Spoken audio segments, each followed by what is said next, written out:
Hello guys, सो आज हम notice की डेफिनेशन को समझते हैं। देखिए, नोटिस दो तरीके के होते हैं, एक होता है एक्चुअल एंड एक होता है constructive. Actual notice means when someone has actually seen और perceived the fact, that means it should not be hearsay. Hearsay का मतलब क्या होता है? सिर्फ सुनी सुनाई बातें। Constructive is when you get notice from someone else and based on that notice you took any decision. For example, अगर मैंने आपको बोला कि ये घर वाई का है और आपने घर खरीद लिया, लेकिन बाद में पता चला ये घर तो एक्स का था। अब अगर आप कोर्ट में वाई को स्यू करते हैं तो court will not decide case in your favour because it was a constructive notice and it is your fault कि आपने प्रॉपर्टी खरीदने से पहले कोई ड्यू डिलिजेंस ही नहीं किया। नाउ कंस्ट्रक्टिव नोटिस भी तीन तरीके के होते हैं। पहला है नोटिस टू एजेंट। ये सिंपल है कि अगर एजेंट को किसी भी फैक्ट का नोटिस है तो automatically it will be assumed that principal also has knowledge of that fact.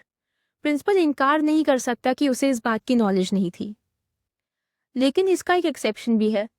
देखिए, अगर एजेंट ने फ्रॉड करने के लिए कोई भी नोटिस का फैक्ट डिस्क्लोज किया ही नहीं प्रिंसिपल को, तो इस केस में principal will not be liable. अब आते हैं सेकेंड टाइप में, जो कि है gross negligence and wilful abstention. देखिए, कंस्ट्रक्टिव नोटिस में ये टाइप थोड़ा सा टेक्निकल है, लेकिन चलिए समझते हैं। देखिए, सपोज अगर ए ने बी को बोला कि एक घर है जो वाई का है, तुम उसे खरीद लो। अब बी ने बिना कुछ इन्वेस्टिगेशन, ड्यू डिलिजेंस, इंक्वायरी करे बिना वाई से घर खरीद लिया। अल्टीमेटली पता चला कि वो घर एक्स का था, वाई का तो था ही नहीं। तो यहाँ बी से लापरवाही हुई है कि उसने बिना सर्च किए प्रॉपर्टी खरीद ली। बेसिकली वो ए की चिकनी चुपड़ी बातों में आ गया। सो इसे बोलेंगे gross negligence on the part of B. चलिए अब दूसरा एग्जाम्पल देखते हैं। सपोज बी एक घर देखता है जिसके नेम प्लेट में सी का नाम लिखा होता है, लेकिन फिर भी बी इसे देखकर भी अनदेखा कर देता है और प्रॉपर्टी वाई से खरीद लेता है, जबकि वाई उस घर का ओनर है ही नहीं। यहाँ बी को दिख रहा है कि सी का नेम प्लेट है, फिर भी बिना कोई पूछताछ किए प्रॉपर्टी वाई से खरीद लेता है। This is the case of wilful एब्सेंटेशन।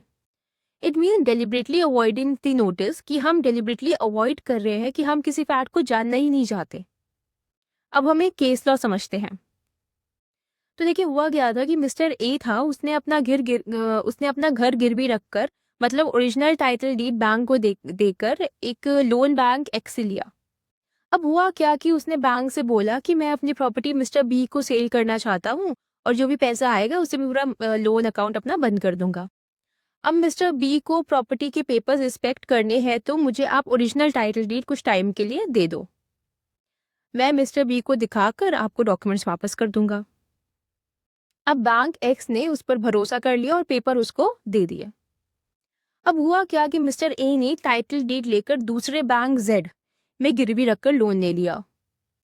अब बैंक के पास ना राइट होता है कि अगर बोरोवर पैसे ना दे तो वो जो गिरवी घर है उसको बेचकर अपना लोन रिकवर कर सकता है। अब क्या हुआ कि उसने लोन नहीं दिया, खाता हो गया एनपीए, मतलब नॉन परफॉर्मिंग एसेट। लेकिन अब यहाँ पर दो जगह लोन हो गए एक ही प्रॉपर्टी पर। बैंक एक्स ने कहा कि मेरी प्रायोरिटी रहेगी प्रॉपर्टी पर, यानी मैं पहले बेचूंगा प्रॉपर्टी क्योंकि प्रॉपर्टी मेरे पास पहले गिरवी थी। तो बैंक एक्स ने बैंक जेड पर केस कर दिया कि ये बोलकर कि this is wilful abstention on the part of bank Z, because उसने प्रॉपर इंक्वायरी या सर्च नहीं किया कि whether the property is already mortgage somewhere else. And bank Z contested that ये बैंक एक्स की तरफ से ग्रॉस नेग्लिजेंस है कि उन्होंने ओरिजिनल टाइटल डीड कैसे हैंड ओवर कर दी जबकि लोन तो अभी भी चल रहा था। सो अब आप बताओ, क्या बैंक एक्स ने यहाँ पे ग्रॉस नेग्लिजेंस किया? देखिए, बिल्कुल किया। ये एक लापरवाही है। बैंक ऐसे ओरिजिनल पेपर्स बोरोवर को नहीं दे सकता। अगर उसे इंस्पेक्ट कराना ही था तो वो बायर को बैंक बुलाकर इंस्पेक्ट करवा सकता था। दूसरी बात, क्या बैंक जेड की तरफ से विलफुल एब्सेंटेशन था? नहीं। देखिए, जब कोई ओरिजिनल टाइटल डीड लेकर आता है तो ये एक कंक्लूसिव डॉक्यूमेंट होता है। ये ओरिजिनल प्राइमरी डॉक्यूमेंट है कि मान लिया जाता है कि अगर किसी के पास ओरिजिनल टाइटल डीड है तो वो जेन्युइन ही होगा। So in this case, there was no willful absentation on the part of Bank Z. So इस केस का नाम है Lloyd Banks Limited versus P.E. Guzdet and Company. And इसमें जो बैंक X है उसकी पूरी की पूरी ग्रॉस नेग्लिजेंस प्रूव हुई and bank Z was free from willful absentation. The third है रजिस्ट्रेशन.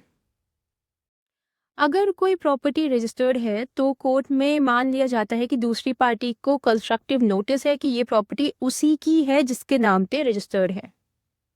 आई रिपीट कि अगर कोई प्रॉपर्टी रजिस्टर्ड है तो कोर्ट मान के चलता है कि दूसरी पार्टी को कंस्ट्रक्टिव नोटिस है कि ये प्रॉपर्टी उसी की है जिसके नाम पे रजिस्टर्ड है. अब इसमें इंपॉर्टेंट ये है कि कब से माना जाएगा कि दूसरी पार्टी को कंस्ट्रक्टिव नोटिस है. So from the date of registration. जिस दिन प्रॉपर्टी का रजिस्ट्रेशन हो जाता है उस दिन से मान लिया जाता है कि जिसके नाम पे रजिस्ट्रेशन है उसी के नाम पे प्रॉपर्टी है, और उसी डेट ऑफ रजिस्ट्रेशन से ये मान लिया जाता है कि अदर पार्टी को एक कंस्ट्रक्टिव नोटिस है कि ये पर्टिकुलर प्रॉपर्टी इसके नाम पे रजिस्टर्ड है उसी की है. लेकिन इसमें 3 कंडीशन फुलफिल होना जरूरी है.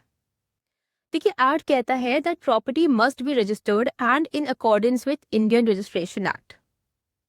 दूसरी चीज ये कहता है कि entry of registration in the books as per section 51 of the Indian registration Act. तो इंडियन रजिस्ट्रेशन एक्ट के सेक्शन 51 में जो एंट्री का प्रोविजन दिया हुआ है वो फुलफिल होना चाहिए. And transaction particulars should be correctly mentioned with full details in indexes as per section 55 of the Indian registration Act. चलिए इसको एक एग्जाम्पल से समझते हैं. सपोज एक प्रॉपर्टी बी ने ए से खरीदी और फिर उसका रजिस्ट्रेशन बी ने अपने नाम पे करवा लिया. नाउ सी ने सोचा कि ये प्रॉपर्टी खरीदते हैं. अब जब वो बी के घर गया तो उसने देखा कि ए वहां रह रहा है. सी को लगा हो सकता है ए ही मालिक हो, तो उसने ए से प्रॉपर्टी खरीद ली.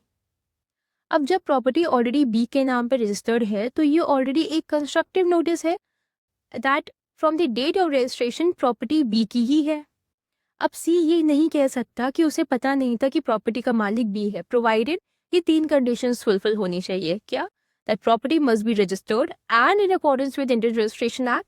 Entry of registration in the books as per section 51 of the Indian registration act must be made, and transaction particulars should be correctly mentioned with full details in indexes as per section 55 of the Indian registration act. अब एक और important बात है. देखिए, अगर कोई person किसी immovable property के पोजीशन में है तो वो पर्सन जो उसे एक्वायर कर रहा है is deemed to have knowledge that जो पर्सन उस प्रॉपर्टी के पोजीशन में है वो कौन सा टाइटल होल्ड कर रहा है. वो ओनर का टाइटल होल्ड करता है या वो टेनेंट का टाइटल होल्ड करता है. ठीक है, तो नोटिस एक इम्पॉर्टेंट टॉपिक है और ये प्रैक्टिकल लाइफ में भी बहुत इंपॉर्टेंट है. आपको रियल लाइफ सिनेरियो में भी बहुत, स्पेशली आपको कंस्ट्रक्टिव नोटिस की तो बहुत ही ज़्यादा ज़रूरत पड़ती है. सो आज की क्लास में हम इतने ही रखते हैं. नेक्स्ट क्लास में हमारा जो एक्शनेबल क्लेम बचा हुआ है वो करेंगे. एक्शनेबल क्लेम के साथ हम चैप्टर 8 को भी लेके चलेंगे और चैप्टर 8 को हम नेक्स्ट क्लास में पढ़ेंगे.